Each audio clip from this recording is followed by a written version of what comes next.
Hello everyone, welcome back to Ninja Prep. This is Kapil Goyal, your educator and mentor for PG Physics. Tipper GS 2025 के लिए आज से मैं series start कर रहा हूं जिसमें मैं आपको PYQs सॉल्व कराऊंगा। अभी तक भी जितने टिफर के एग्जाम हुए हैं उनके उसमें भी सबसे पहला जो सब्जेक्ट मैं डिस्कस कर रहा हूं आप लोगों के साथ वो है मैकेनिक्स। पहले हम मैकेनिक्स के PYQs डिस्कस करेंगे 4 से 5 पार्ट के अंदर। देन उसके बाद फिर हम एक एक करके जो भी सब्जेक्ट्स हैं उनके PYQs को, जो भी लोग टिफर के लिए प्रिपरेशन कर रहे हैं तो उनके लिए जो सीरीज है काफ़ी यूजफुल होने वाली है। जिन लोगों को नहीं पता है टिफर एग्जाम क्या होता है, तो एमएससी एंट्रेंस के जो एग्जाम होते हैं like IIT jam, CUET, PG, उसी तरह से टिफर का भी एक एमएससी एंट्रेंस एग्जाम होता है जिसके थ्रू आपको एमएससी और इंटीग्रेटेड एमएससी पीएचडी में एडमिशन मिलता है। साथ ही साथ कई कोर्सेज में आपको यहाँ पर स्कॉलरशिप भी मिलती है। टिफर इंडिया के one of the premier institutions में से है जहाँ से अगर आप एमएससी करते हैं तो आपको बहुत ज़्यादा बेनिफिट मिल सकता है। तो वीडियो को मैं कंटिन्यू करूं उसके पहले आप लोगों से रिक्वेस्ट रहेगा, प्लीज वीडियो को लाइक जरूर करें, चैनल को सब्सक्राइब जरूर करें और शेयर करें अपने फ्रेंड्स के साथ, अगर पॉसिबल हो तो वीडियो को शेयर भी करें। इस वीडियो का या इस लेक्चर का जो पीडीएफ है वो आपको मेरे टेलीग्राम जो ग्रुप है उसके ऊपर अवेलेबल हो जाएगा। टेलीग्राम ग्रुप का जो लिंक है वो आपको डिस्क्रिप्शन में भी मिल जाएगा। साथ ही साथ आप स्क्रीन पर भी देख रहे हैं कपिल गोयल फिजिक्स के नाम से, आप टेलीग्राम पर भी सर्च कर सकते हैं। वहां पर आपको ये जितने भी लेक्चर्स आएंगे उनके पीडीएफ अवेलेबल हो जाएगा। चलिए स्टार्ट करते हैं।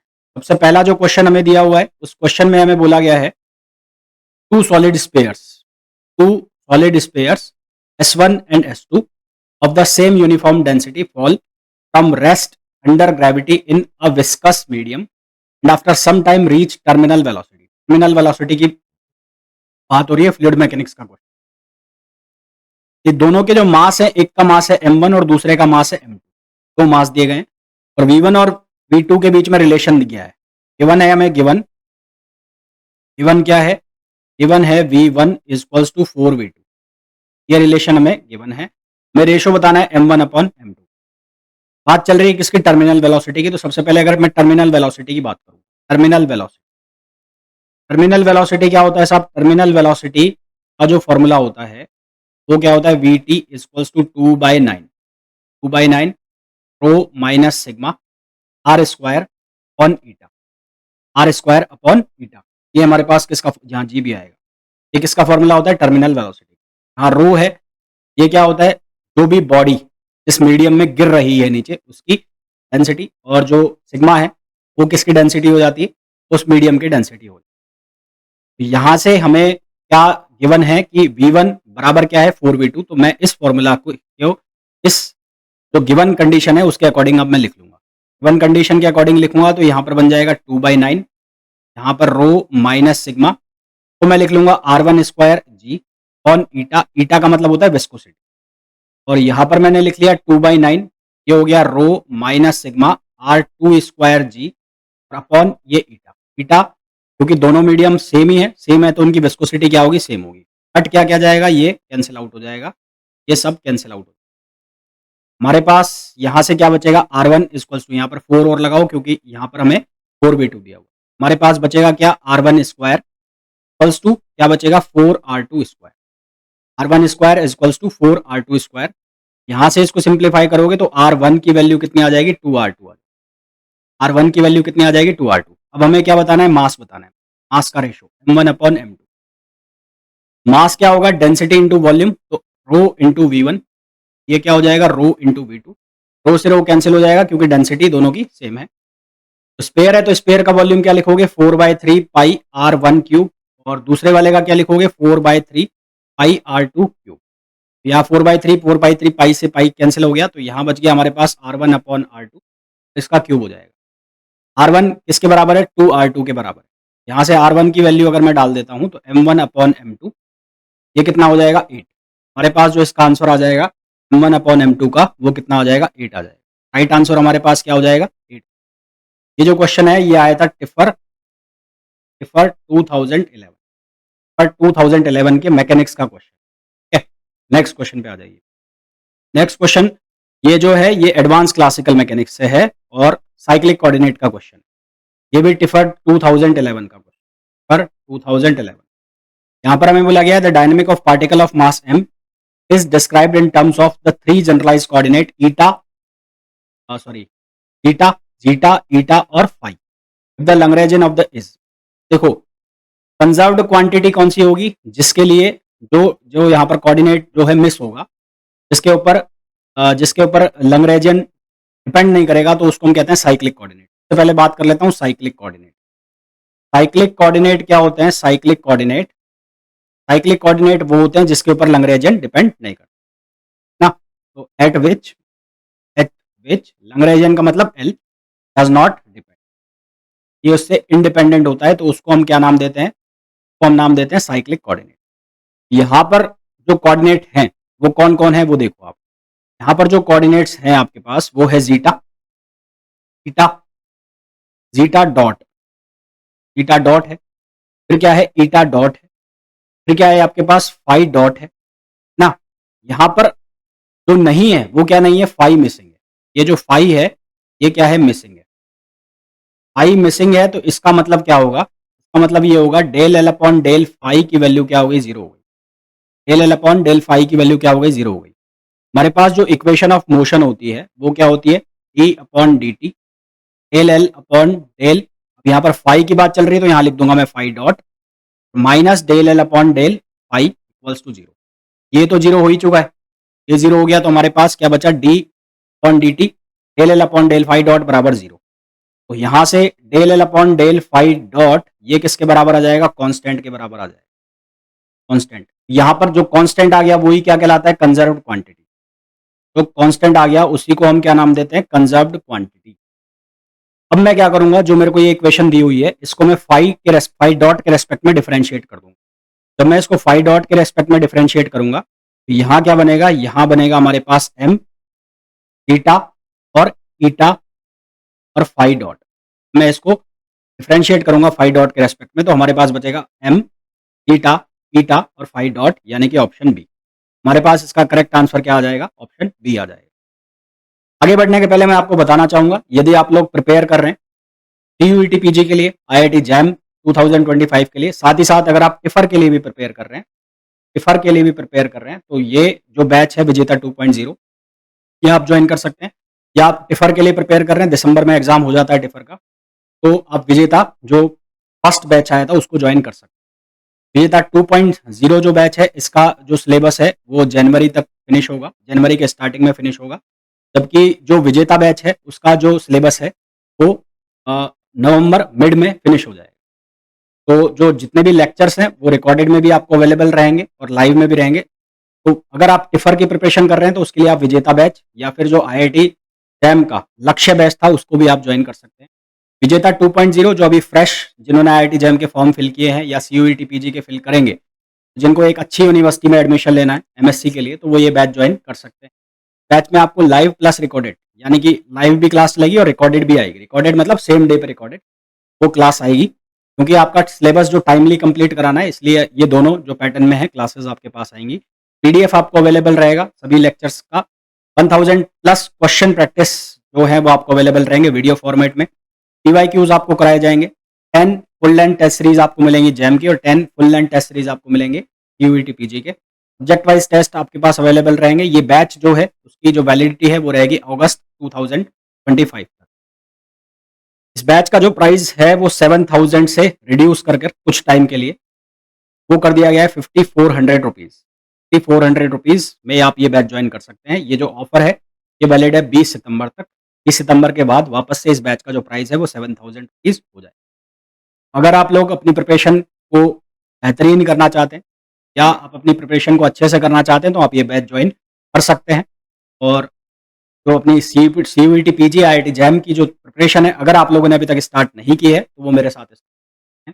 बाकी बात रही टिफर की, तो टिफर के लिए आपको मैं कहूँगा कि आप जो विजेता का जो पहला बैच है उसको आप ज्वाइन कीजिए, क्योंकि उसमें काफ़ी सारा जो सिलेबस है वो कवर हो चुका है। तो आपको रिकॉर्डेड में भी लेक्चर्स मिल जाएंगे, तो दैट एक पेस पर आपका जो है सिलेबस चलेगा, और सिलेबस पेस पर चलेगा तो टाइमली आपका सिलेबस कवर हो जाएगा।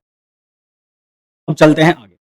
ये बैच को ज्वाइन करने के लिए आपको डाउनलोड करना पड़ेगा Ninja prep physics bye Kapil sir, जिसे आप गूगल प्ले स्टोर से डाउनलोड कर सकते हैं। साथ ही साथ अगर आप iOS यूजर है, यानी कि आप एंड्रॉइड एप्पल फोन यूज करते हैं, तो उसके लिए डिस्क्रिप्शन में लिंक जो दिया है उसको फॉलो करके, डिस्क्रिप्शन में जो लिंक दिया है उसको फॉलो करके वहां से आप जो ऐप है उसे डाउनलोड कर सकते हैं और बाद में इंस्टीट्यूट का कोड आपको वहाँ पर डालना होगा, देन आप कोर्स को एक्सेस कर सकते हैं। आगे बढ़ते हैं नेक्स्ट क्वेश्चन पे। नेक्स्ट क्वेश्चन में हमें बोला है a region of space is divided in 2 parts by a plane P। Plane है P, इसने रीजन को 2 पार्ट में बाँट दिया। एक हो गया ये रीजन 1 और एक हो गया region 2। Particle of mass m passes from region 1 to region 2। Particle है जो रीजन 1 से कहाँ पर जा रहा है, रीजन 2 में जा रहा है। Where it has speed v1 and v2 respectively. There is a constant potential u1 in region 1 and u2 in region 2. u1 reason 1 में पोटेंशियल है और u2 रीजन 2 में potential. P1 be the kinetic energy of particle in region 1. If the trajectory of the particle is inclined to the normal to the plane by angle theta 1 and theta 2, जो कि diagram में हमें show भी है, as shown in the figure, तो ratio बताना है हमें साइन थीटा 1 और साइन थीटा 2 का। तो इतना बड़ा क्वेश्चन, ये डरावना सा क्वेश्चन लिख दिया, करना कुछ नहीं है, यहाँ पर आपको कंजर्वेशन ऑफ मोमेंटम लगाना। सबसे पहले जो ये वेलोसिटी है उसको तोड़ दो का मतलब इसके कंपोनेंट कर दो। एक कंपोनेंट ये हो जाएगा, ये कंपोनेंट आएगा v1 साइन थीटा, और ये वाला जो कंपोनेंट आएगा, ये कंपोनेंट आएगा कितना, v1 cos थीटा 1, यहाँ पर भी 1। इसी तरह से ये जो कंपोनेंट आएगा इसका, ये आएगा v2 cos थीटा 2। ये वाला जो कंपोनेंट आएगा इसका, ये आएगा v2 और साइन थीटा, ये कंपोनेंट आएगा। अब मैं क्या करूंगा, मैं लगा लूंगा वर्टिकल डायरेक्शन में conservation of momentum, lie conservation of momentum, conservation of momentum, conservation of momentum in vertical direction. Vertical direction का मतलब वाई एक्सिस के अलोंग मैंने कंजर्वेशन ऑफ मोमेंटम लगा दिया। तो कंजर्वेशन ऑफ मोमेंटम लगेगा, यानी कि क्या बनेगा, m1 v1 sin theta 1, m1 v1 sin theta 1 equals to क्या हो जाएगा, m2 v2 sin थीटा 2। ये बन जाएगा यहाँ से m1 v1 sin थीटा 1, ये हो जाएगा m2 v2 और sin थीटा 2। आपको वैल्यू किसकी निकालनी है, आपको वैल्यू निकालनी है sine theta 1 upon sine theta 2। Sign theta 1 upon sine theta 2 की जो वैल्यू आएगी वो क्या बन जाएगी, वो बनेगी हमारे पास m2 v2 upon m1 v1, ये वैल्यू हो जाएगी। mv जो होता है वो होता है लीनियर मोमेंटम ना, mv जो होता है लीनियर मोमेंटम, और लीनियर मोमेंटम को हम किससे लिखते हैं, तो लिखते हैं 2me से। e का मतलब होता है एनर्जी। एनर्जी कौन सी होती है, एनर्जी यहाँ पर कौन सी लिखेंगे हम, जो हमारे पास काइनेटिक एनर्जी होती है वो एनर्जी होगी। यहाँ से हमारे पास क्या बनेगा, साइन थीटा 1, क्या लिखा हुआ है, sine theta 1 upon sine theta 2, sign theta 1 upon sine theta 2, ये क्या हो जाएगा, ये हो जाएगा 2m, ये हो जाएगा t2, ये हो जाएगा t2 और ये हो जाएगा 2m, ये हो जाएगा t1। पार्टिकल एक ही है तो उसका मास सेम रहेगा, तो यहाँ से ये क्या बन जाएगा, under root t2 upon under root t1, क्या बन जाएगा, under root t2 upon under root t1। अब हम यहाँ पर लगाएंगे conservation of energy, conservation conservation of energy. Conservation of energy जो है उसके अकॉर्डिंग हम लिखेंगे u1 plus t1 equals to u2 plus t2, यानी कि पहले की काइनेटिक एनर्जी और पोटेंशियल एनर्जी का सम बराबर होगा बाद की काइनेटिक एनर्जी और पोटेंशियल एनर्जी के। यहाँ से t2 की वैल्यू को मैं गायब करूंगा, t2 की वैल्यू को अगर मेरे को गायब करना है, इसको गायब करना है, जितने भी ऑप्शन आए हैं इनमें t2 की वैल्यू गायब करनी है। t2 की वैल्यू को अगर हमें गायब करना है, यहाँ से क्या लिखोगे आप, t2 बना, तो ये t2 जो है वो किसके बराबर हो जाएगा, वो हो जाएगा u1 minus u2, u1 minus u2 plus t1 के बराबर हो जाएगा।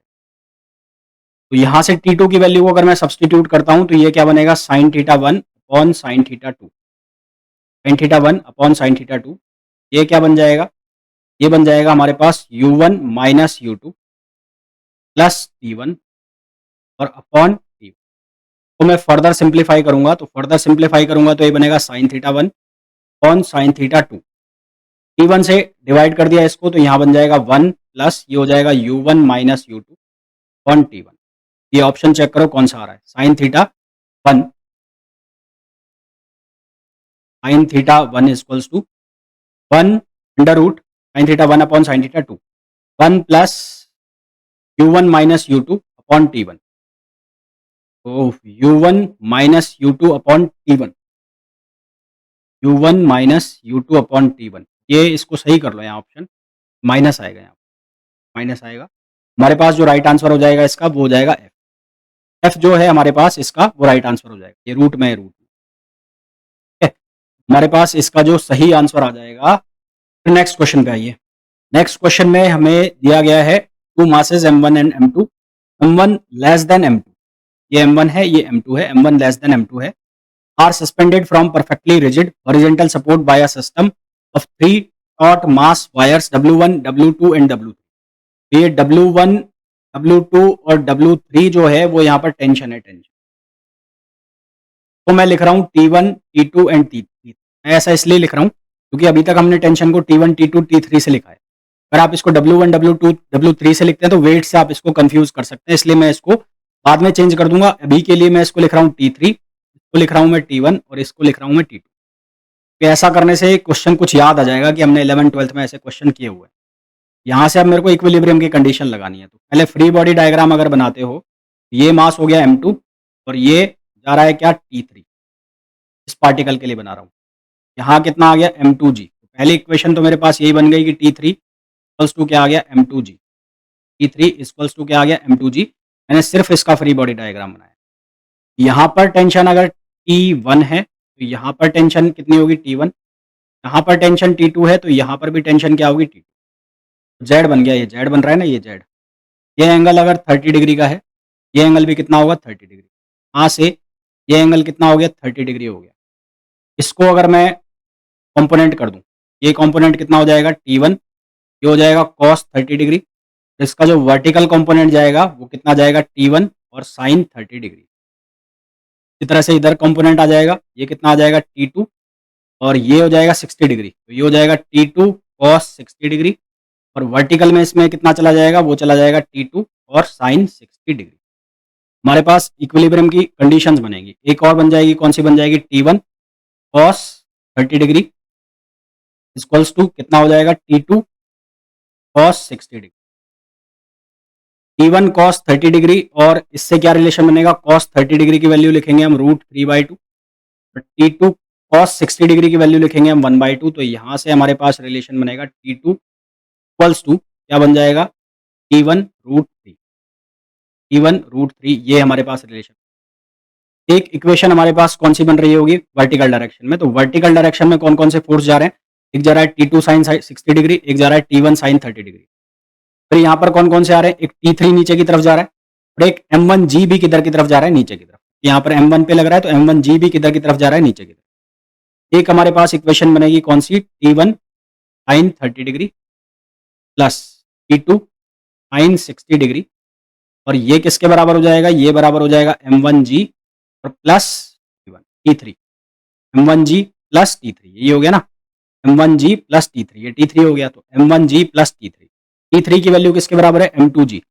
अब यहाँ पर वैल्यू डालो, तो T1 sin 30 डिग्री की वैल्यू 1/2, ये sin 60 की वैल्यू √3/2।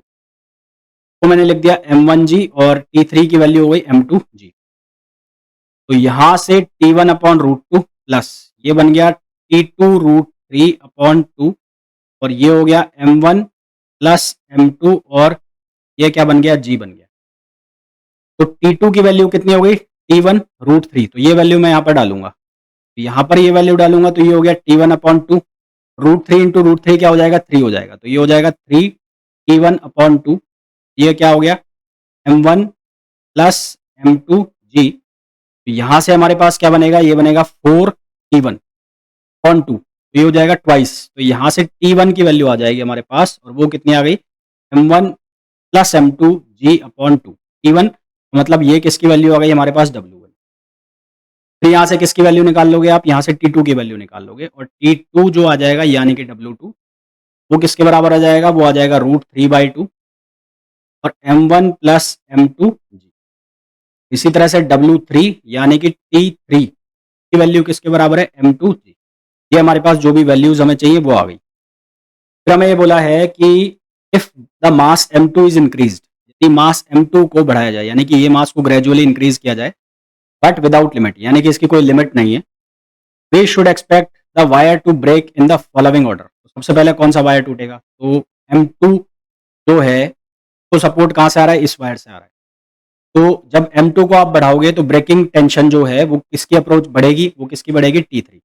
सबसे पहले कौन सा वायर टूटेगा, सबसे पहले फर्स्ट जो जिसकी जो टेंशन है W3 T3 है, तो वो वाला वायर सबसे पहले क्या होगा, ब्रेक होगा।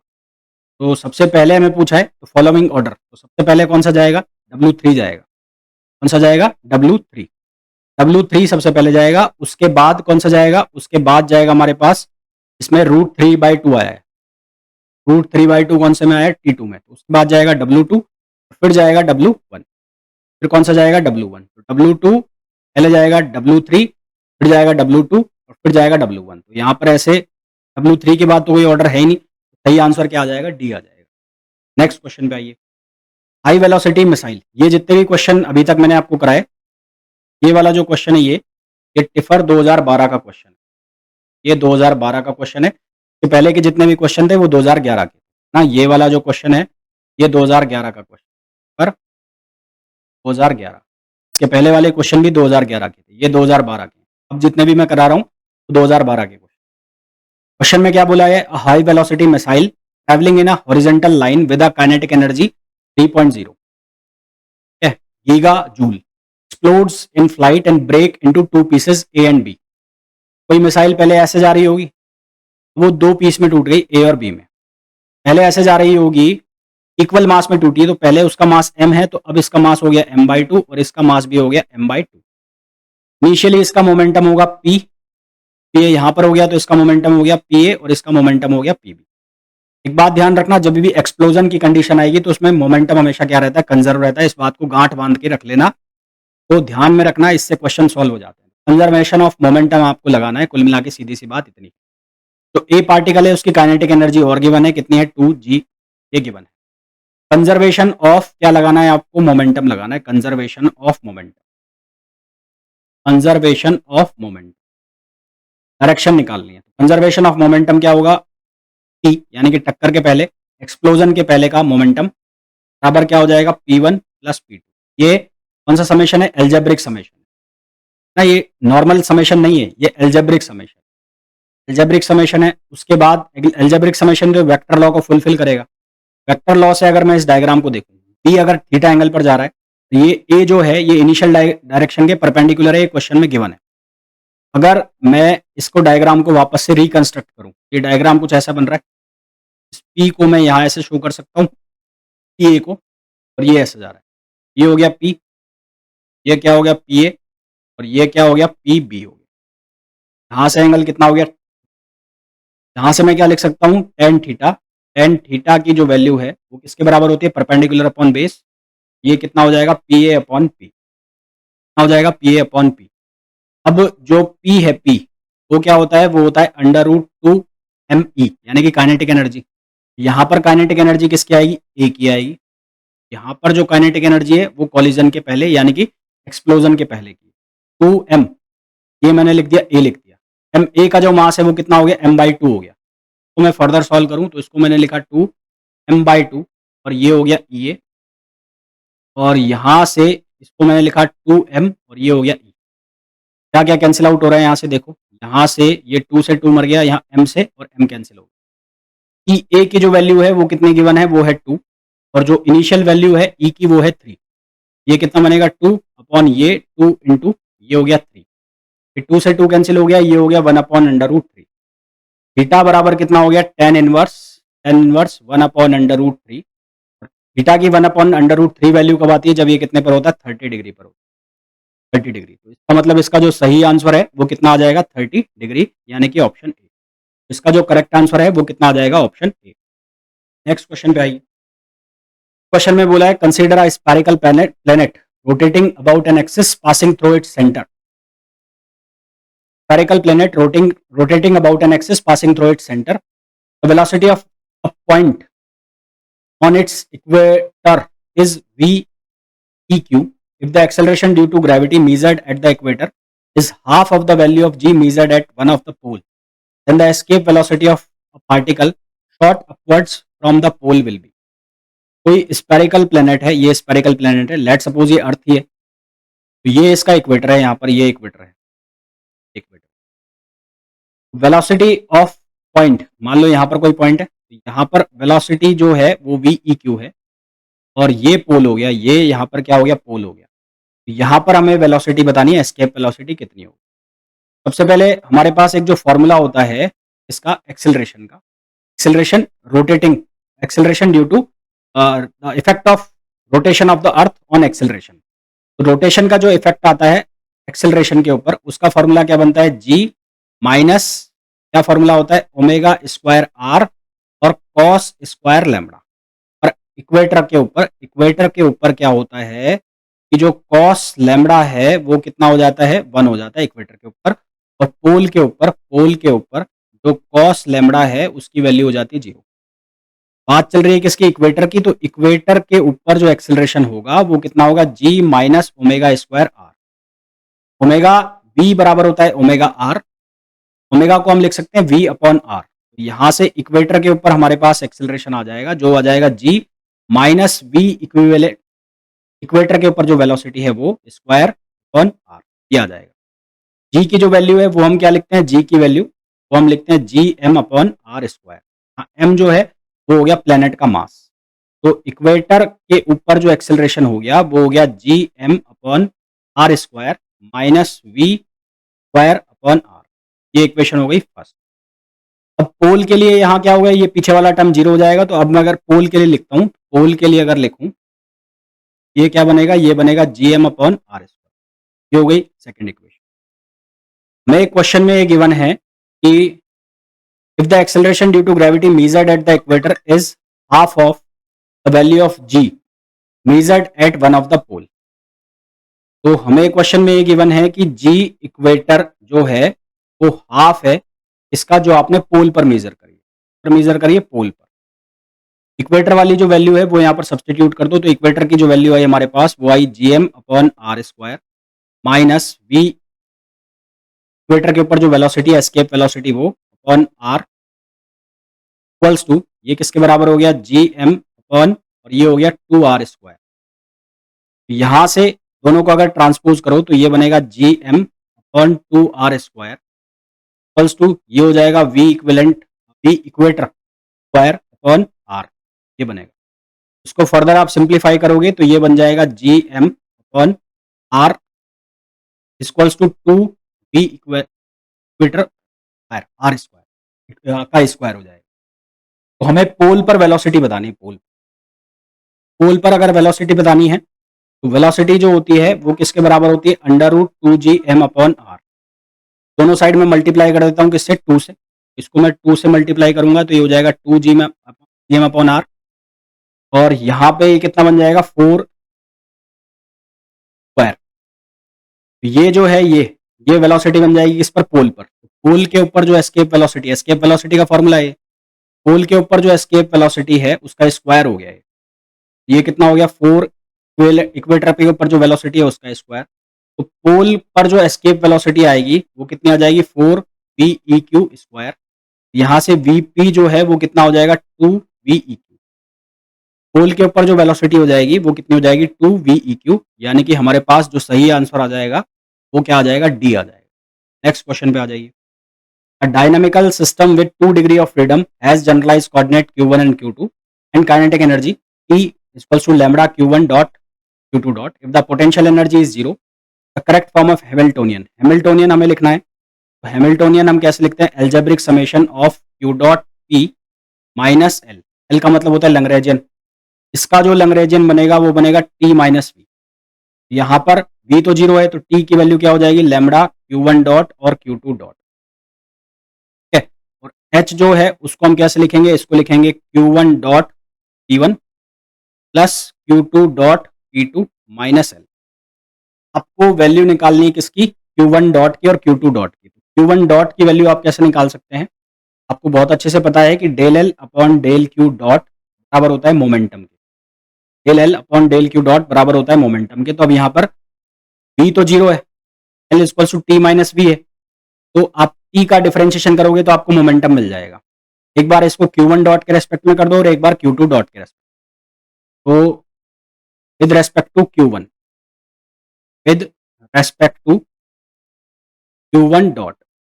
डॉट के रेस्पेक्ट में करोगे तो del L upon del Q 1 dot यहाँ से आपको मिलेगा P1 डॉट, और P1 डॉट की जो वैल्यू आपको मिलेगी वो क्या मिलेगी, इसको डिफरेंशिएट करना है Q1 डॉट के रेस्पेक्ट में, तो यहाँ से बनेगा लैम्बडा Q2 डॉट, ये बनेगा लैम्बडा Q2 डॉट, ये P1 का बनेगा खाली। तो यहाँ से हमारे पास Q2 डॉट की वैल्यू आ गई, वो आ गई कितनी, P1 अपॉन लैम्बडा। सिमिलरली आप वैल्यू निकाल लेंगे किसके रेस्पेक्ट में, similarly with respect to Q2 dot. Q2 dot के रेस्पेक्ट में करेंगे तो आपको Q1 डॉट की वैल्यू मिलेगी और वो मिल जाएगी P2 अपॉन लैम्बडा। एक मिल गई आपको P1 अपॉन लैम्बडा और एक मिल गई P2 अपॉन लैम्बडा। ये वैल्यू आपको डालनी है हैमिल्टन में। हैमिल्टन की जो इक्वेशन है L1 Q1 डॉट, तो Q1 डॉट की वैल्यू कितनी हो गई, P1 अपॉन लैम्बडा, और P वहां पर ऑलरेडी लिखा हुआ है। Q1 डॉट की जो वैल्यू है वो P2 के फॉर्म में है, तो यहाँ लिखा जाएगा P2, फिर ये बनेगी P1 P2 upon lambda minus L।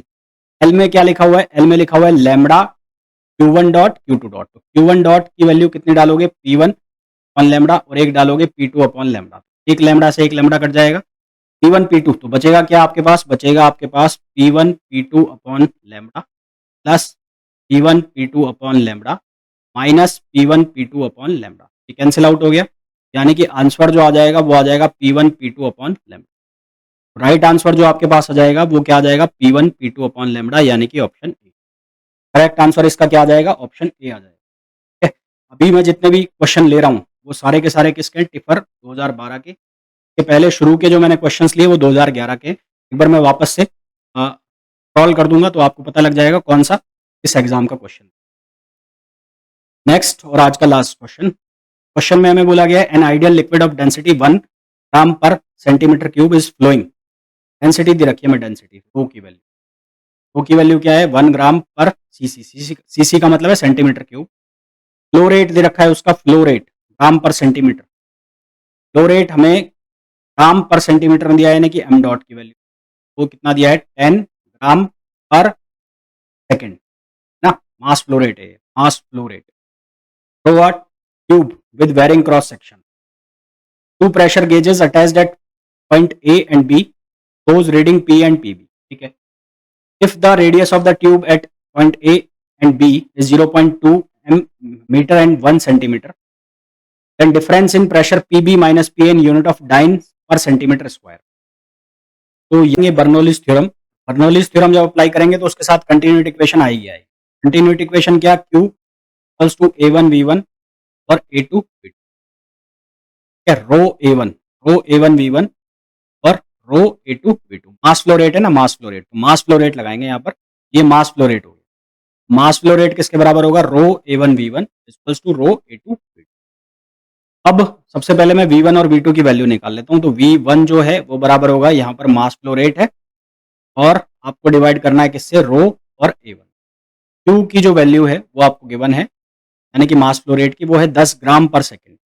10 ग्राम, तो इसको ग्राम में ही रहने दो क्योंकि आपको आंसर इसमें चाहिए, सीजीएस में चाहिए। रो की जो वैल्यू है वो कितनी है, 1 ग्राम पर सेंटीमीटर क्यूब, तो ये 1 gram per centimetre cube. Area जो है वो कैसे लिखोगे, वो लिखोगे पाई आर स्क्वायर से, यहाँ पर सेंटीमीटर में कन्वर्ट करना पड़ेगा, तो ये हो जाएगा 20 सेंटीमीटर। ठीक है, 20 सेंटीमीटर, तो ये कितना आ जाएगा, यहाँ से आ जाएगा ये पाई और आर स्क्वायर, R1 स्क्वायर।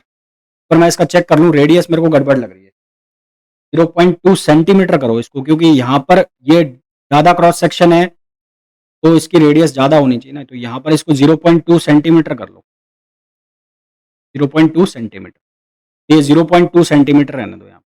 यहाँ पर मैं इसको सॉल्व करूँगा, ये हो जाएगा 10 अपॉन, ये हो जाएगा पाई इंटू 0.2।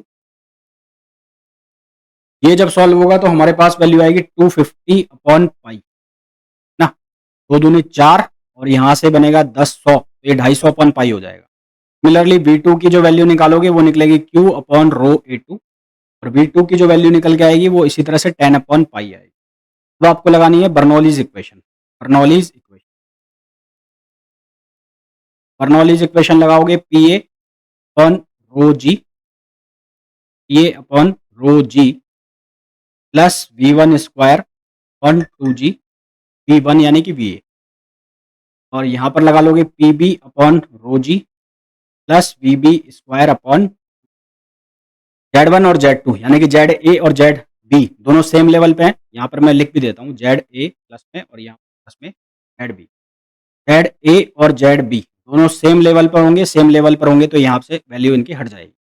आपको वैल्यू निकालनी है किसकी, P B minus P A. P B minus P A तो ये बनेगा P B minus P A upon rho G. ये किसके बराबर हो जाएगा, ये बराबर हो जाएगा वी ए स्क्वायर, ये हो जाएगा V A square minus V B square upon 2। यहाँ जी से जी हो जाएगा कैंसिल, ये हो जाएगा P B minus P A upon rho. Rho हालांकि वन वैल्यू है उसकी तो वन वैल्यू डाल देंगे। यहाँ से ये बन जाएगा 1/2 और ये हो जाएगा V A square minus V B square. Value दोनों हमने निकाली हुई है तो वी ए की जो वैल्यू है वो कितनी है 250 अपॉन पाई और उसका करना है आपको स्क्वायर। और वी बी की जो वैल्यू आपने निकाली वो आई 10 अपॉन पाई, ये हो जाएगा किसका 10 अपॉन पाई का। तो जब हम सॉल्व करेंगे तो हमारे पास जो आंसर आएगा वो आएगा 3161, जो कि कोई सा भी आंसर नहीं है। ये क्वेश्चन जो है इसके डेटा में गड़बड़ है, बाकी होगा ऐसे, कोई भी आंसर इससे मैच नहीं। तो इस तरह से आपको टिफर के क्वेश्चंस जो हैं वो सॉल्व करने हैं। क्वेश्चन इसमें अच्छे खासे आते हैं टिफर में, ठीक ठाक क्वेश्चन आपने देखा भी। और आई होप आपको जितने भी क्वेश्चंस हैं वो बहुत अच्छे से समझ में आए होंगे। और अगर आप प्रिपेयर कर रहे हैं जैम सीयूईटी पीजी के लिए, करना चाहते हैं, कर रहे हैं, टेस्ट सीरीज ज्वाइन करना चाहते हैं तो आप ये जो चैनल है वो सब्सक्राइब कर सकते हैं। साथ ही साथ जो मेरा ऐप है Ninja prep app by Kapil sir, उसे भी डाउनलोड आप कर सकते हैं ताकि आपको फ्यूचर कोर्सेज के बारे में भी पता। बाकी इस सीरीज का जो नेक्स्ट लेक्चर है वो आएगा परसों, तो यानी कि आज है 5th of September, 7th of सितंबर को इसका नेक्स्ट लेक्चर का पीडीएफ मेरे टेलीग्राम ग्रुप के अंदर आपको मिलेगा, जिसका लिंक आपको डिस्क्रिप्शन में भी मेंशन है। साथ ही साथ आप सर्च भी कर सकते हैं टेलीग्राम पर कपिल गोयल। मिलते हैं नेक्स्ट वीडियो में, till then thank you, bye bye.